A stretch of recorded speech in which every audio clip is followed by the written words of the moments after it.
আল্লাহ বলে বান্দা শুন, আসমান আমি তোর মাথার উপরে একটা দুইটা নয় রে 6টা আসমান ঝুলাইয়া রাখছি আমি।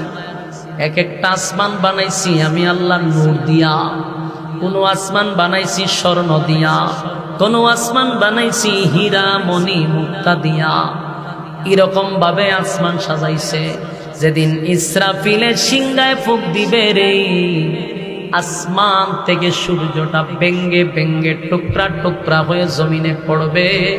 জানোনি সূর্য কত বড়? এখন তো আমরা এখান থেকে তাকায়া দেখি সূর্যটা একটা প্লেটের মতো দেখা যায় গো। না না, এখনকার বিজ্ঞান বলে এই সূর্যটা এই পৃথিবীর থেকে 13 লক্ষ গুণ বড়। সুবহানাল্লাহ কি বাড়ি দিয়া কইবে?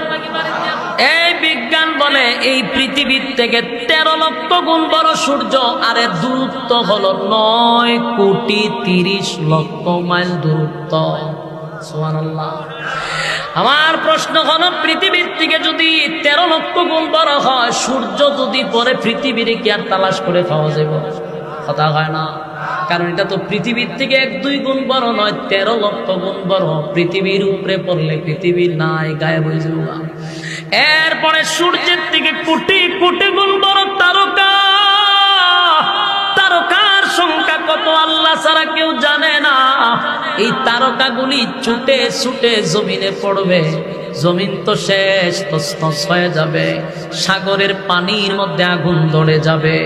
এই আটলান্টিক মহাসাগর, ভারত মহাসাগর, আরব মহাসাগর, প্রশান্ত সাগর, খাল বিল নদী নালা যা আছে সবগুলার পানি এক হয়ে যাবে। তখন আর লবণাক্ত মিঠা পানি এক হয়ে যাবে।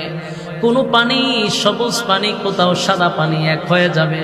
সব পানি এক জায়গায় ঘুরে আগুন ধরে যাবে। সমুদ্র সৈকতে আগুন ধরে যাবে। দুনিয়া থাকবে না, সব ধ্বংস হয়ে যাবে, সব ধ্বংস হয়ে যাবে। আল্লাহ বলেন কিছুই রাখবো না, সব আমি ধ্বংস করে দিব রে, কেউ থাকবে না, কেউ থাকবে না। এরপর আল্লাহ বলেন আসমানের সমস্ত ফেরেশতারে ধ্বংস করে দিব, কোনো ফেরেশতাও থাকবে না। আরশ বহনকারী ফেরেশতা ছিল, তাদেরকেও আল্লাহ ধ্বংস করে দিবে। সব ধ্বংস হওয়ার পরে মাত্র থাকবে 4 জন ফেরেশতা। বাকি আল্লাহ জিগাইব আজরাইল রে আর কে আছে বল? আল্লাহ। সমগ্র পৃথিবীর সমস্ত প্রাণী শেষ, আল্লাহ ফেরেশতা কুল শেষ। এখন আমরা 4 জন আছি, আর আপনি চিরঞ্জীব, আপনি আর আমরা 60 জন ছাড়া আর